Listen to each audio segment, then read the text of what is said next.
My fiancée said, "You can't touch my money, it's all mine." I smiled. Then I walked out of the prenup meeting. A week later, she was begging. I, 32 male, always thought Madison, 30, was the one.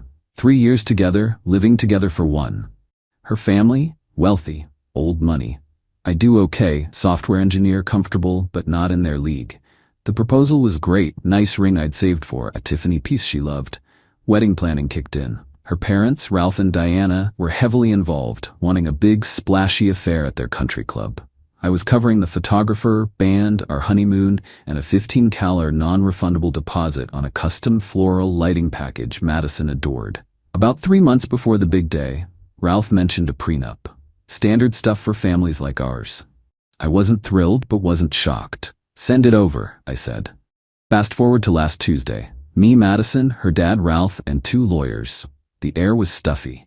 Madison seemed off, avoiding my gaze. Their lawyer droned on about protecting pre-existing family assets. Standard. Then he got to assets acquired during the marriage. Anything Madison earned or was gifted would be solely hers. My earnings? Potentially marital property, but my access to her larger income stream was creatively restricted. Even a clause about any business I might start, she'd get a share if it boomed. Her businesses were ironclad hers. I looked at Madison. She was fiddling with the Cartier bracelet I'd bought her. My lawyer, Alan, raised an eyebrow. "This seems a little one-sided?" Ralph chuckled. "Just protecting our daughter, Alan. Jordan understands." I waited for Madison to defend us. Silence. Then their lawyer mentioned a complete waiver of spousal support for me, regardless of circumstance. I finally spoke. "Madison, are you on board with all this?" My voice was calm. Inside, something cold was spreading. She finally looked at me. Not with love, defiance, a hint of disdain. "Jordan," she said, her voice flat, "it's just how it has to be. You can't touch my money. It's all mine. No, our future, just my money. All mine. The last 3 years, the future I thought we were building, all reduced to her money." I didn't argue. I looked at her smirking father, at their lawyer. Then I smiled, a genuine, slow smile. I stood up. "Well, this has been incredibly illuminating." I nodded at Alan. "I don't think we have anything further to discuss." I turned and walked out. No drama, just walked. Alan caught up with me in the lobby, stunned. "Jordan? What on earth?" "It's over, Alan," I said, weirdly serene. "She just told me everything I needed to know." He started to talk negotiation, but I shook my head. Some things aren't negotiable. That was Tuesday. It's now Saturday. My phone has been blowing up, but we'll get to that. Update. So I walked out of that prenup meeting. It wasn't a happy smile. It was the smile of a man whose illusions had just been shattered by entitled nonsense.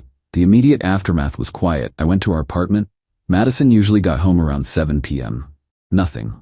I packed a bag, essentials, laptop, left the photo of us from the coast on the dresser. Stayed at my buddy Dylan's. Wednesday morning, the phone started. Text from Madison. "Jordan, where are you? We need to talk about this." I didn't reply. Call. Ignored. Voicemail. "Jordan, seriously, this isn't funny, call me. My father is upset." Ralph was upset. How sad. I went to work, couldn't focus. My lawyer Alan called. Their lawyer called. They're surprised, willing to reconsider discussing terms. "Alan," I said, "was Madison in that meeting? Did she hear herself?" "Yes, but..." "Then there's nothing to discuss. Tell them the wedding is off." Pause. "Are you sure, Jordan?" "Just did the math, Alan. Staying would be a bigger, dumber step." Wednesday afternoon, the disentanglement began. First, Pedal Pushers Deluxe, the $15 non-refundable deposit I'd paid. Me, "Hi, I need to cancel the Miller-Hamilton wedding. My surname is Miller, hers Hamilton. I'll keep these generic surnames for the wedding name as they weren't characters." Vendor lady. "Cancel, the deposit is strictly non-refundable." Me. "I understand." The bride indicated a fundamental disagreement on partnership terms. "Perhaps Miss Hamilton or her father would like to take over the contract?" She sounded sympathetic. "Yes, we have their details. I'm so sorry." Next, the band. Another $5 deposit. Same conversation, less sympathy. Sent him Madison's and Ralph's contact info too. Photographer, $3 deposit. She was understanding, offered a partial refund if she rebooked. Honeymoon, Maldives, $20. Luckily, refundable. Called Amex Travel, cancelled, refunds confirmed. Small win. Thursday, Madison again. Texts getting frantic. "Jordan, this is ridiculous. You're embarrassing me." All our friends are asking what's going on. The invitations are out. My mother is having kittens. You need to fix this. I needed to fix what she broke. Then Ralph called. Ralph, Jordan, what you did was incredibly impulsive and disrespectful. Me, Ralph, what was disrespectful was that prenup and Madison's statement. It told me I'm not a partner. Don't be dramatic. It's just business. Marriage isn't just business to me. If it is to Madison, she needs a different partner. You're throwing away a wonderful future over a piece of paper. That piece of paper and her words were the future she offered. No thanks. You're going to regret this. Madison is devastated. Is she devastated she hurt me or that her wedding might be off? He hung up. Good. Friday, arranged to get my stuff. Dylan came. Madison wasn't there. Packed my clothes, books, my Wüsthof knives, my rocket espresso machine, my art, left the keys. No note. Walking out was the note. Saturday, the begging commenced. Text 6 a.m. Jordan, please, I miss you. I'm so sorry. I didn't mean it like that. It was my dad. He pressured me. The lawyers, they made it sound so harsh. Please, can we talk? I love you. Love. Didn't feature in the prenup. I haven't replied. Then a call an hour ago. Voicemail. Sobbing. Jordan, please. I messed up. I know I did. I'm looking at the apartment, and it's so empty. Your things. The florist called my mom. They're asking if we want to pay the rest. Nearly $25,000 for all those flowers and lights since the deposit is lost. The band too. Daddy is furious about the money. But it's not just the money. I need you. Please, Jordan, just talk to me. We can tear up that stupid paper. I don't care about the money like that, I swear. Part of me felt a pang, but the rational part remembered her face. Cold. Daddy is furious about the money also stuck out. The financial pinch is starting. She's called 3 more times. Haven't picked up. Am I a cold-hearted person? No, I just have self-respect and a clearer view of my worth than she ever did. The begging has started. Let's see how this unfolds. Update. Alright, Reddit. Another week of the great unraveling of Madison Hamilton. Thanks for the support. It helped knowing I wasn't crazy. The begging continued. Calls, texts, emails. She even tried my sister Natalie, who politely told her this was between us and supported me. After a couple of days of me not responding, Madison's tone shifted. The tears dried up. Entitlement flared. Text last Monday. Jordan, this has gone on long enough. You've made your point. I said I was sorry. Are you going to throw everything away over a misunderstanding?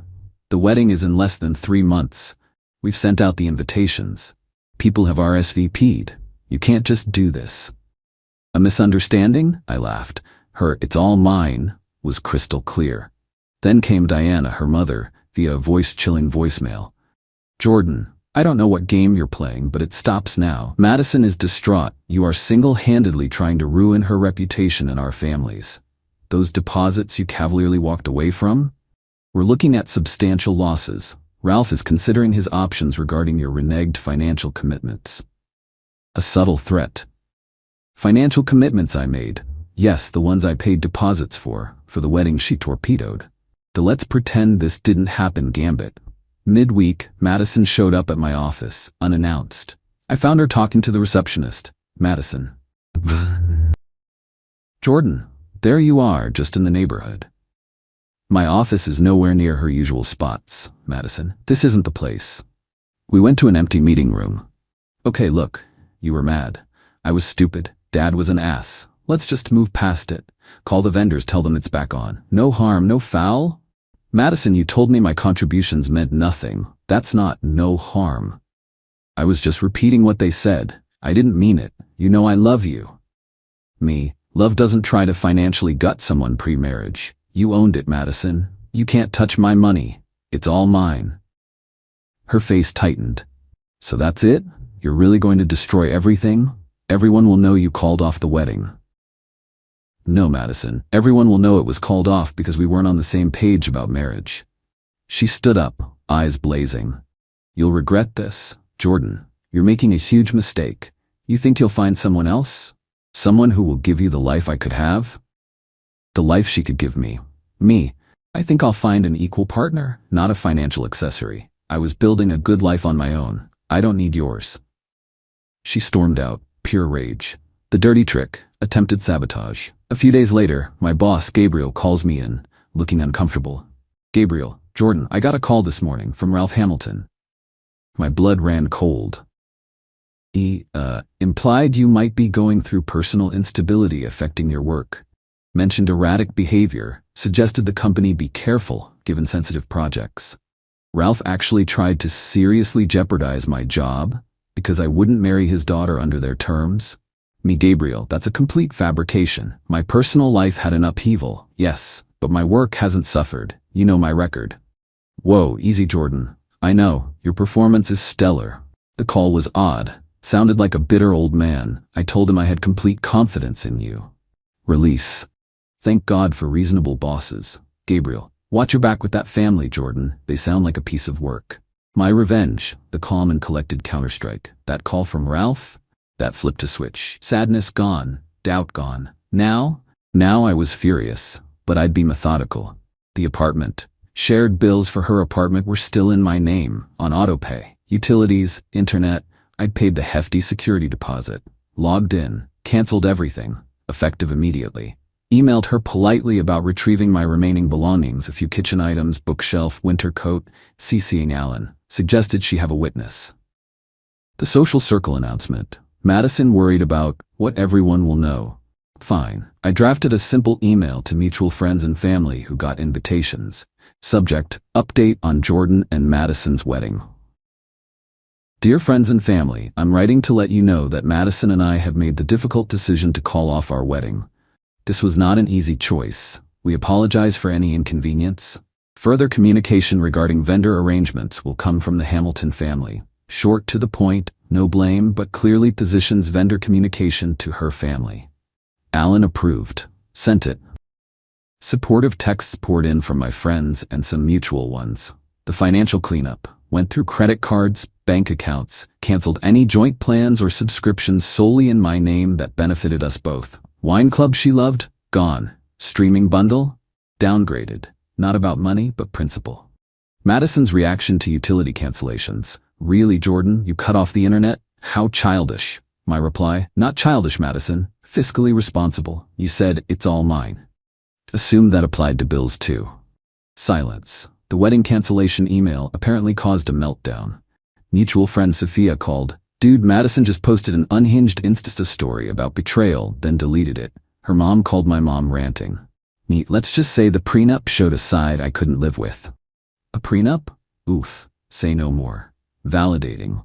Ralph hasn't tried anything else with work. The begging stopped. Now angry texts from Madison, ignored, and stony silence from her parents. Good. I feel lighter. Dodged a huge problem. The anger from Ralph's stunt fuels a cold determination to be done. Still gotta get my stuff. That's next. Update. Hey Reddit, Jordan here with the final installment. About 6 weeks since D-Day at that prenup meeting. The dust is settling. The great stuff retrieval mission. After my wedding cancellation email and cutting off utilities, Madison emailed curtly, Sunday 2 p.m. Doorman will let you in. I will not be there. Fine by me. Dylan came. The apartment felt cold. Grabbed my coat, remaining kitchen stuff, my good all-clad pan, books, a photo of my late grandparents. On the fridge, where photos used to be, was a wedding invitation. Scrawled across it in red lipstick, "You rascal." Classy. Shrugged, dropped the key with the doorman, changed bastard to something less profane but still conveying anger. The financial consequences for them, lol. Alan got a call from Ralph's lawyer. The Hamiltons were not happy about vendors demanding payment or keeping huge deposits. Remember that $15 deposit for Pedal Pushers Deluxe I'd paid? They had apparently signed a contract for a total floral lighting package worth nearly $40,000. The vendor, having been stiffed on the remaining $25,000, approx a figure after my deposit, by the Hamiltons, who probably thought they could bully their way into a refund, was now threatening legal action against them for the balance, as Madison was the one who had signed the full contract after I put down the initial deposit. Ouch. The band, $5,000 deposit from me, had a similar clause. Madison and Ralph had apparently tried to tell them the cancellation was mutual and they shouldn't be on the hook. The band leader, a no-nonsense dude, basically refused their demands. Their country club venue also held them to a hefty cancellation fee. Awkward. Ralph's lawyer tried to see if I was liable. Alan shut it down. My contributions were defined. Their attempt to shield her money meant they owned her contractual obligations. The irony.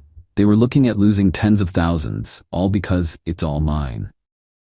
The social fallout, also for them. My calm email worked. Friends were supportive or neutral. Madison's villain narrative fell flat, especially as word of the prenup and financial mess spread. Sophia said Madison became a recluse. Her mother Diana was mortified by gossip and wasted money. Ralph was apoplectic. Their actions, entitlement, greed, that's what caused this. I just refused to be their doormat. Natural consequences. A moment of vulnerability. One evening, about 2 weeks ago, it hit me. Not sadness for losing Madison, but for the three years the future I thought I was building. Poured a stiff whiskey, sat on my new balcony, and felt it. The disappointment, the slight humiliation. It was about respect, partnership. She'd seen our future as a ledger sheet, protecting her column, erasing mine. That hurt. Still does a bit, but it's healing.